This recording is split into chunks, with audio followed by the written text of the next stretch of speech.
Well, good morning and welcome, TAG members and others, to the January 23rd, 2025 meeting of the Clean Heat Standards Technical Advisory Group. I'm Rick Weston, the chair. Welcome.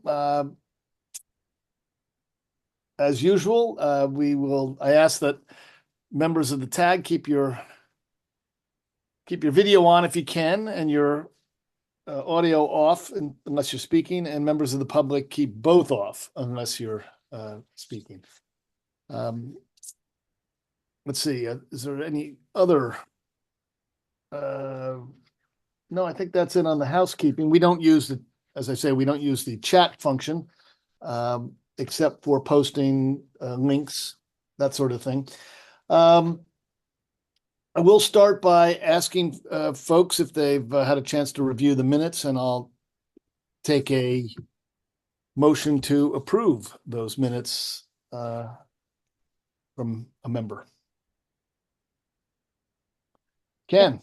Yeah, one minor change. It talks about me talking about wood pellets from the southeast, and it says pellets don't come, something about wood chips, that they don't come from wood chips. It should be that they don't come from purpose-grown forest stands, or the southeast is purpose-grown forest. I don't have language right in front of me, but anyway, it says that it uses the term wood chips, that pellets in the southeast are made from wood chips, but it's from the point is that pellets from the southeast tend to be made from purpose-grown forest stands, which have a different carbon intensity than pellets produced in the Northeast and in Canada. So just change wood chips to purpose-grown forest stands. So I noticed that Dominic had joined. Dominic, are you going to be taking notes for the minutes of this Yep, meeting? I've got that up in front of me, and I'll be able to make this adjustment as well as move forward with the minutes for this meeting. Thank you. Great. So have you got that then, Dominic? Yeah, he said he did. Okay. Well, good. Well, with that change then, is there a motion? I'll move to accept, or Ken did too.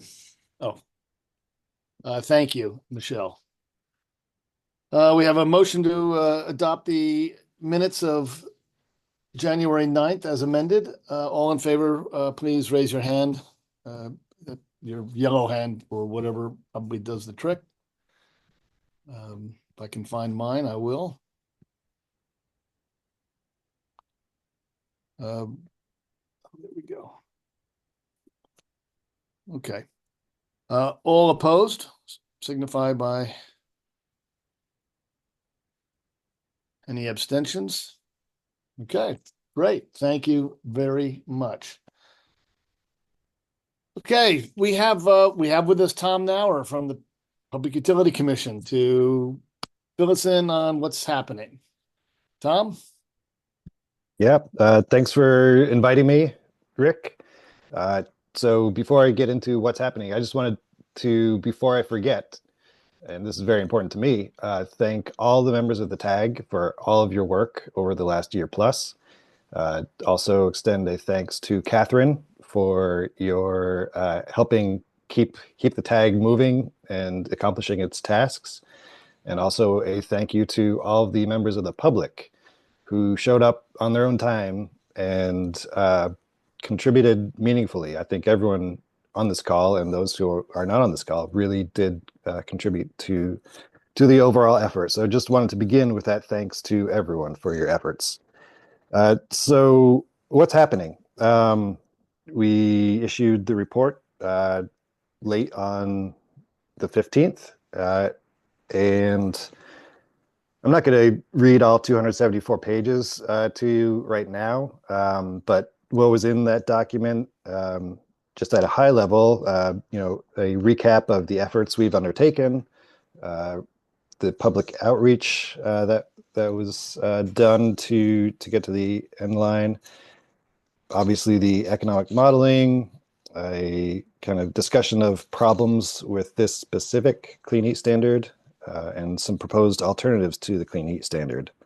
The document included the final rule, and then some of the technical documents that are not part of the rule, but are an essential part of the program implementation, such as the pacing process, the determination of first-year obligated parties and their obligations, the order setting the declining carbon intensity values of fuels and clean heat measures, and the interim order on early action credit ownership methodology. A few short hours after the report was issued, Ed McNamara went to the joint hearing of the Senate Natural Committee and the House Energy Committee. Ed gave a very high-level overview of the report and some of the key takeaways. He wanted to make sure that the committee knew that our effort was not a study. We would have conducted this much differently had it been a study, but this was drafting a rule. And I haven't watched the video again, but really, I think that hearing did not get into the minutia and the important details of the program, as well as some of the commission's findings. So yet to be seen whether there will be appetite for having those discussions. Rick, I think you wanted to get a sense of what is the commission's expectation for the tag going forward. I asked the commissioners that question at their meeting last week, and their take is, unless and until there is a bill that would move forward with the clean heat standard or a clean heat standard, they don't see a need for the tag to continue to meet at this time. Obviously, there are still some tasks that were delegated to the tag in statute that remain to be completed. I think that would be worthwhile if there was a promising bill that would adopt the clean heat standard.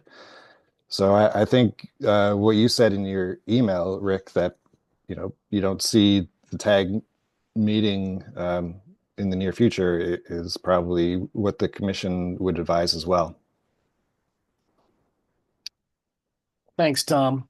A sort of suspended animation then for the next few weeks, at least until we see what the legislature is going to do. Members of the tag, any questions for Tom?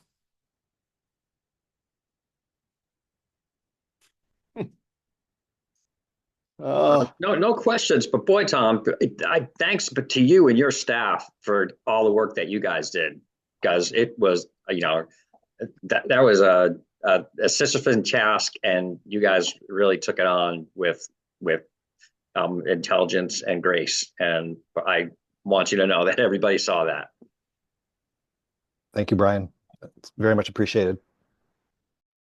Indeed, this has been a real effort by everyone to, wrestle with a complex challenge. I certainly think that a great deal of progress was made along many dimensions. Certainly, for my own part, a great deal of learning and appreciation for nuances that I hadn't really had a sense of a year ago.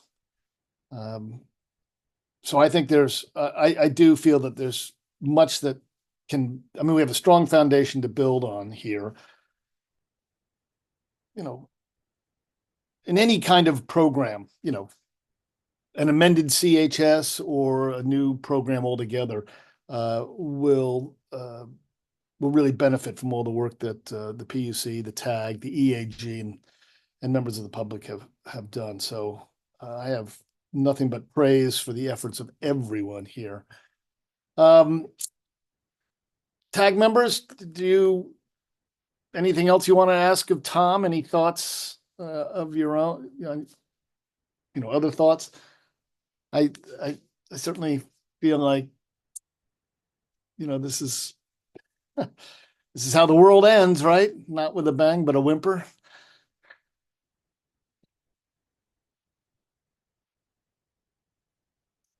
Okay. Well, then that's essentially it. As I said in my email, it seemed to me that we do have we do need to wait and see what the legislature is going to do. I have no sense at this point about hearings to be held, if any, at any time soon. I'm under the impression that something should begin in February, but it's merely an impression. If Matt Cota were here, he might have a better sense. I will, as I said, I'll take it upon myself to send out periodic emails letting you know what's going on or what's not going on, and I assume as well, Tom, that the PUC will, as appropriate, keep us informed of what's happening, and I'll just keep in touch with you directly, Tom. And certainly, anyone feel free to contact me at any time if you've got questions. Brian. Yeah, I'm not sure if everybody on the call knows that the only bill on the clean heat standard that's been introduced is one to repeal it. It was introduced in the House, so I think it's H18. Yep. So for folks that weren't aware of that, an appropriate number, it would seem. Ken.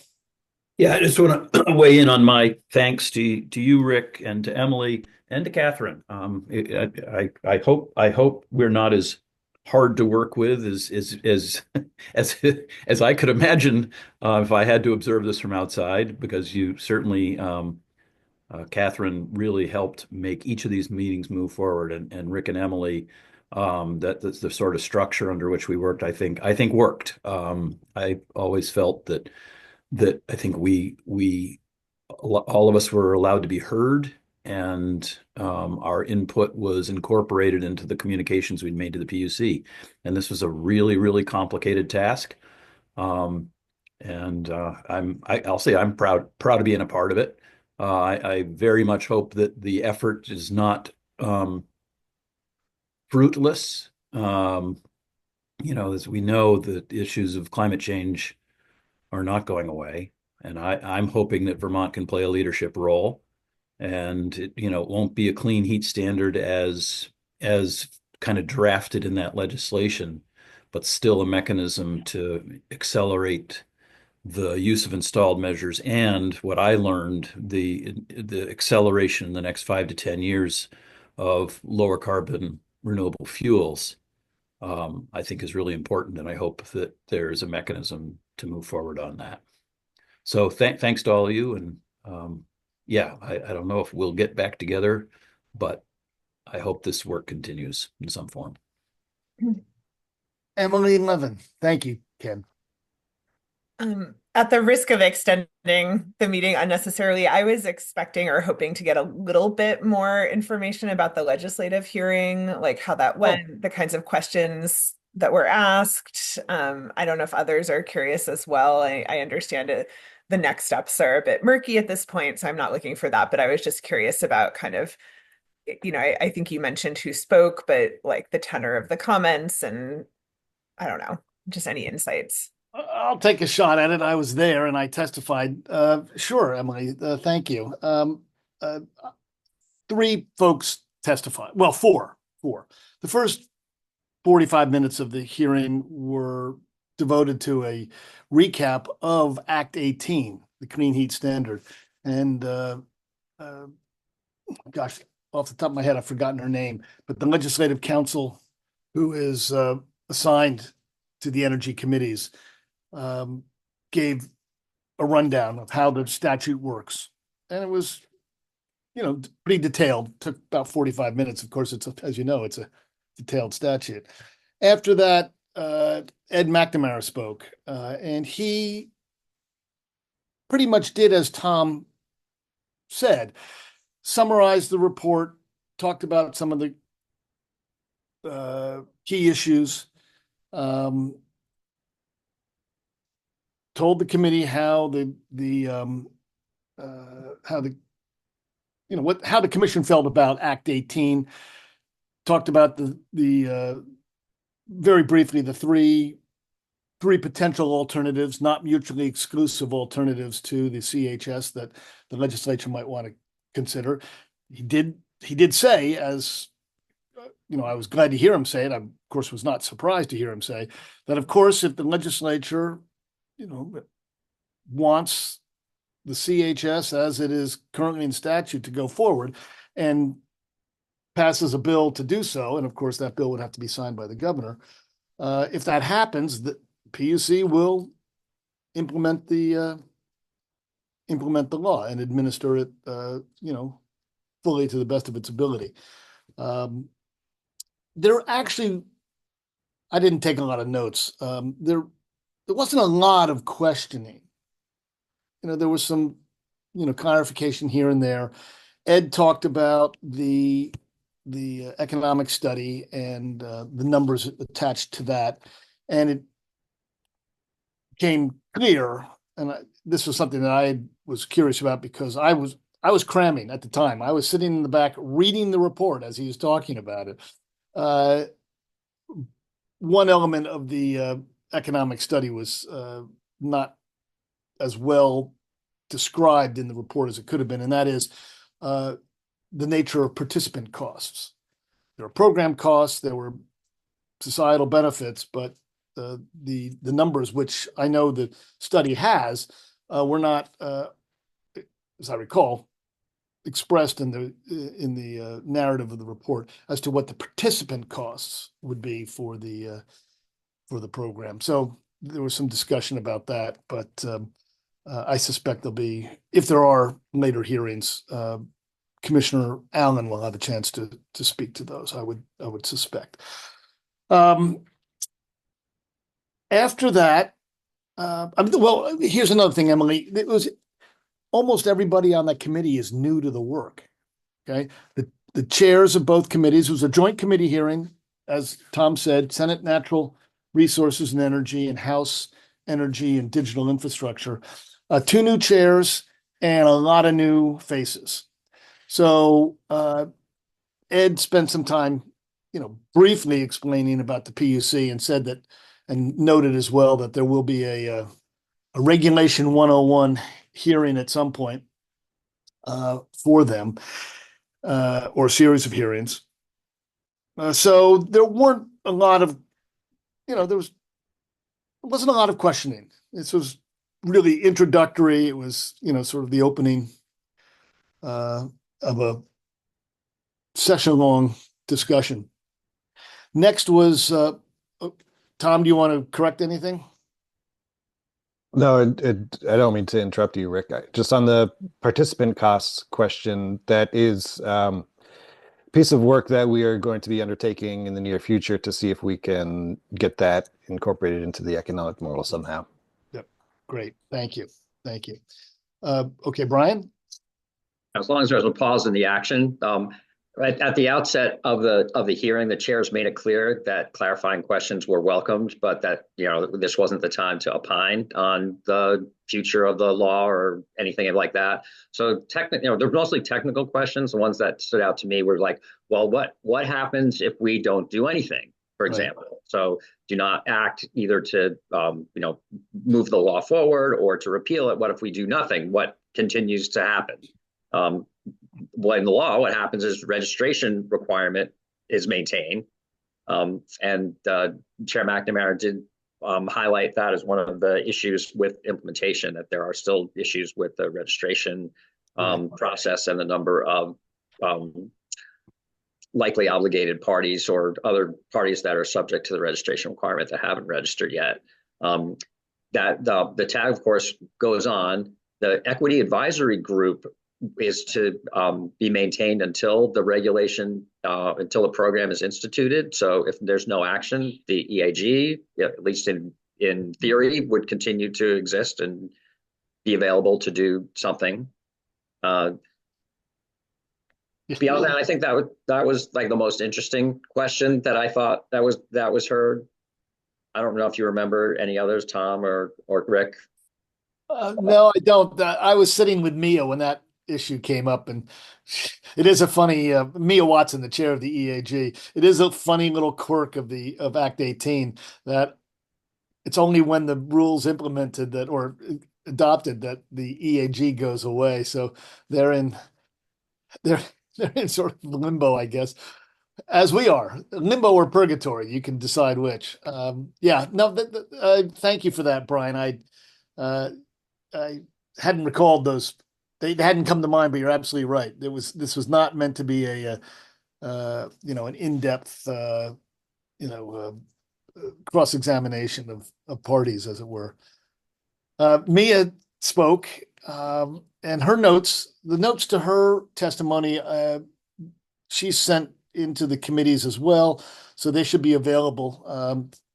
She described the process, the debates that they had, the coming together on a number of points for the report, and identified the various benefits and drawbacks of a clean heat standard as set out in Act 18. In their report. If you haven't seen their report, that's also there should be a link to it right on the PUC's website, Tom. Yeah. There is a link. I'm sorry, go ahead. I sent it out with the materials, so Oh, folks. that's right. Okay. Wonderful. If members of the public are interested, it is on the top of the advisory group section on our website. It is also included as an appendix in the PUC's full report. Right. Exactly. Thank you, Dominic. And then I spoke and just very briefly told the committee what we did, what our role was. And you've got my notes. We sent them around as well on that. And I stuck pretty much to my script. Only one or two questions were asked, and they were clarifying questions. I did speak and I made it clear as a private citizen, not in any way did I speak for the TAG. I was clear that the TAG spoke through its documents to the PUC. But I did offer some thoughts about what amendments to Act 18 or an amended CHS or thermal program might look like and what some key elements ought to be. And they're listed. Again, I was speaking for myself in that respect, and they listened politely, but asked really no questions about it, as I recall. Nothing in detail. And with that, the hearing ended. Are those in your notes, Rick? Yes. Yeah. Okay. And they're essentially things we've been talking about here. Set a price, make it possible for a default delivery agent or whoever to develop a budget. Start small. Don't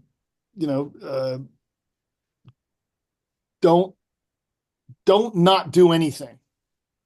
And I talked about how this has been this has been going on for a long time in Vermont. Certainly back to 2008, but really even before the turn of the century, efforts to drive thermal efficiency have been brought to the legislature and have stalled at various points. And I made a couple obvious points. One being that in my view,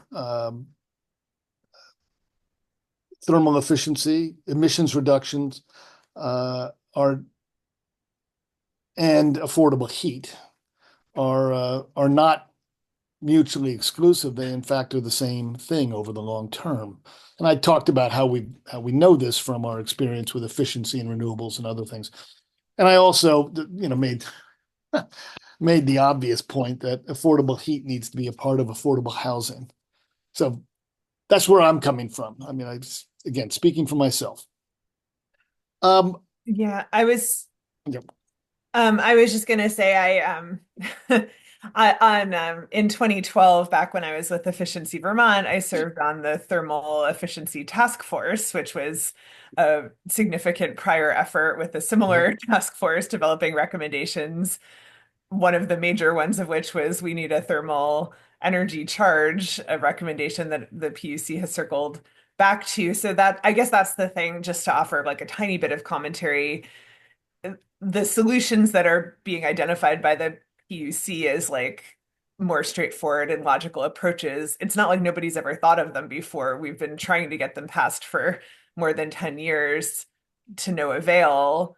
And I think that was part of, I wasn't involved in the early days of the Clean Heat Standard, but I think that was part of what set Vermont down this path, the fact that these seemingly more obvious other solutions had been tried and never got traction in the legislature.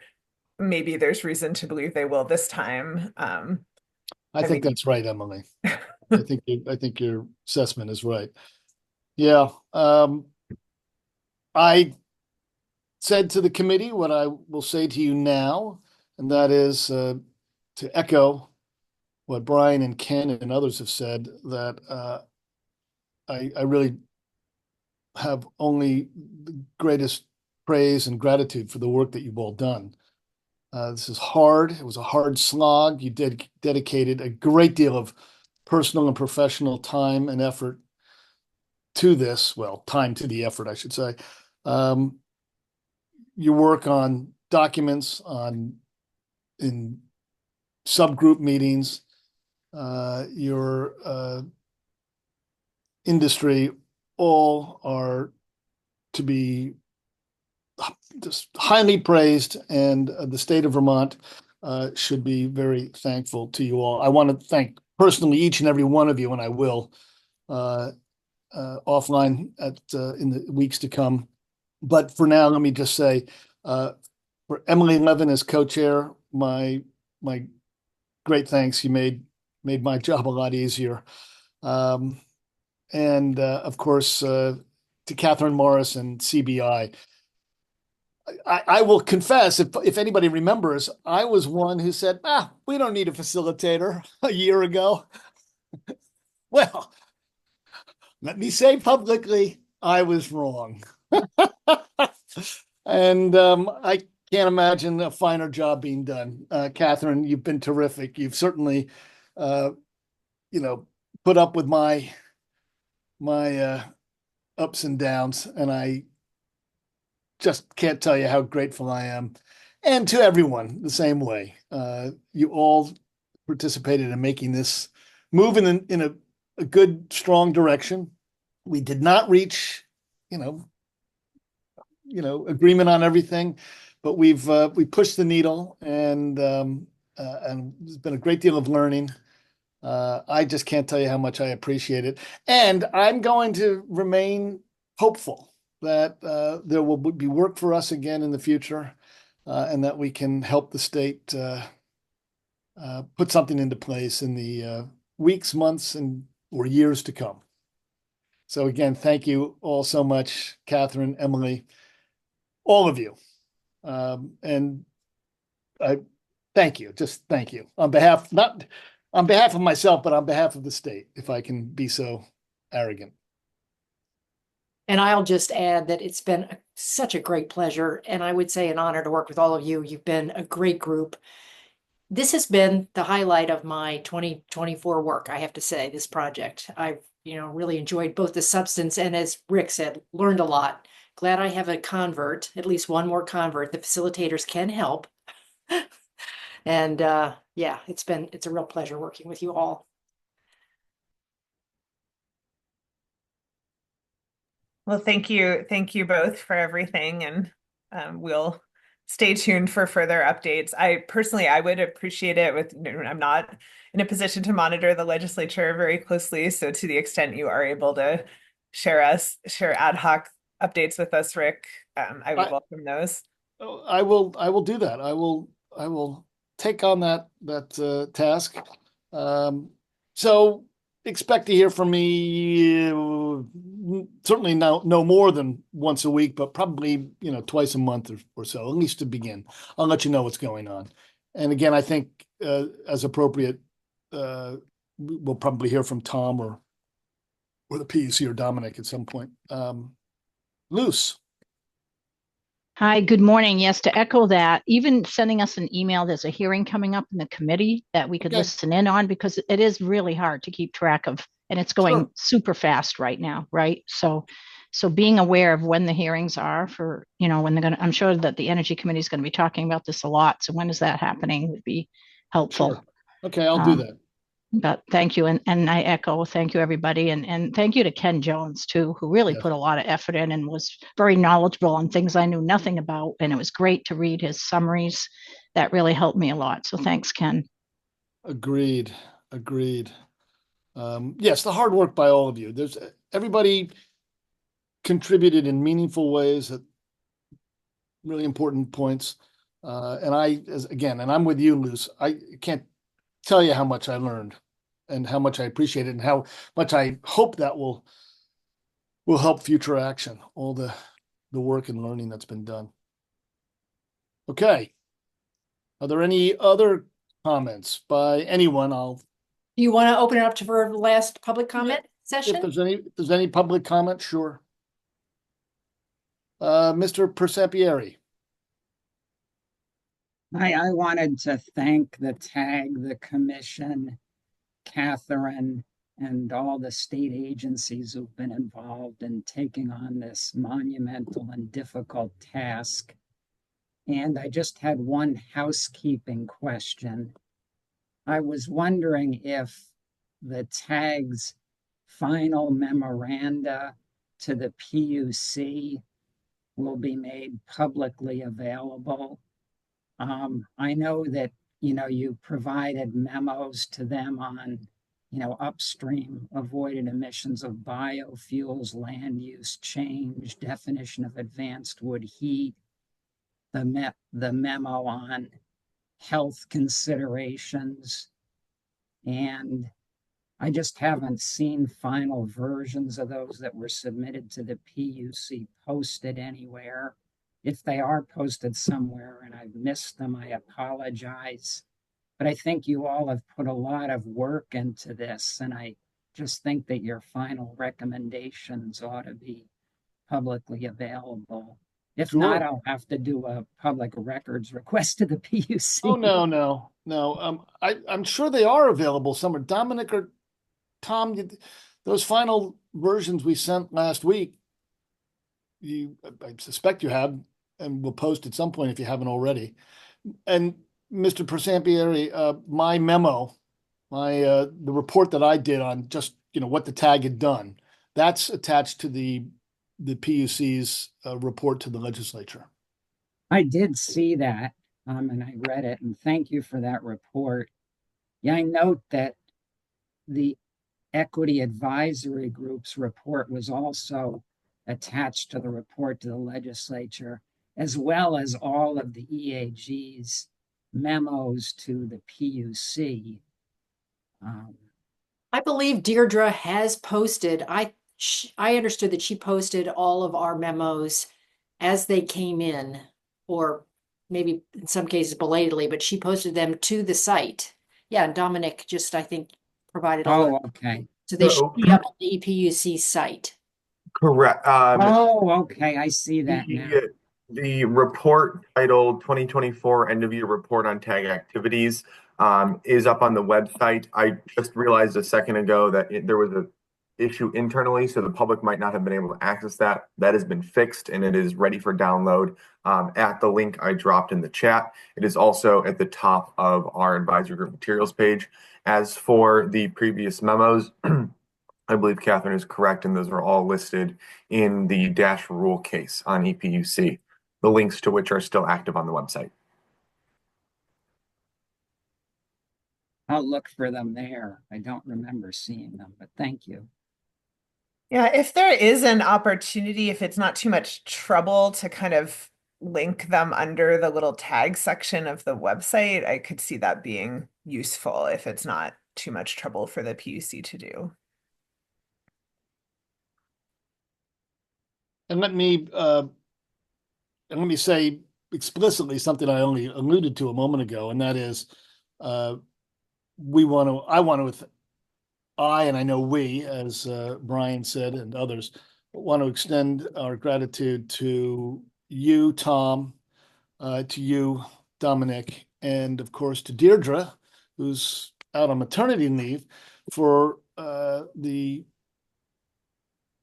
just the great work that you've done and the all the support you gave to the TAG over the last year and a half almost. Well, year and a third in any case. Thank you so much. We really, really appreciate it. Wish you all the best. Keep up the good work. And here's to hoping for a chance to continue with this in the weeks and months to come. Anyone else? Any other final thoughts? So not goodbye, just Auf Wiedersehen. Auf Wiedersehen, yes.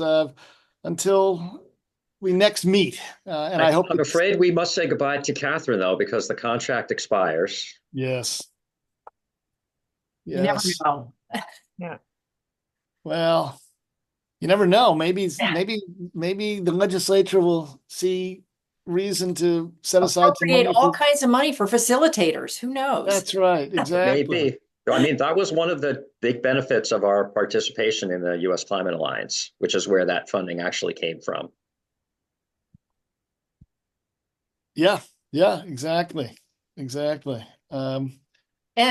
we just spoke to them last week. They are thinking about having a coalition of states. It's in the thinking process, actually bringing together a coalition of states that are working on clean heat standards to compare kind of lessons learned and what they, how they might be able to move some of these forward. So there's action going on across the country in this, on the same type of approach, if not exactly the same mechanism. Okay. This is a bit wistful, a bit melancholic, but at least your Thursday mornings will be free. All the best to you all. I do hope we get together again. You will be hearing from me each individually in one form or another, one way or another. I can't tell you how grateful I am for all the work that you did. I'll be in touch certainly with a clipping service of some sort and a schedule of hearings. And anyone, feel free to call or write me if you have any questions at any time. Thank you, Rick. Thank you, Catherine. Yep. Thanks. Thank you. Thanks, Bye. everyone. Bye. Thanks, everyone. Bye-bye.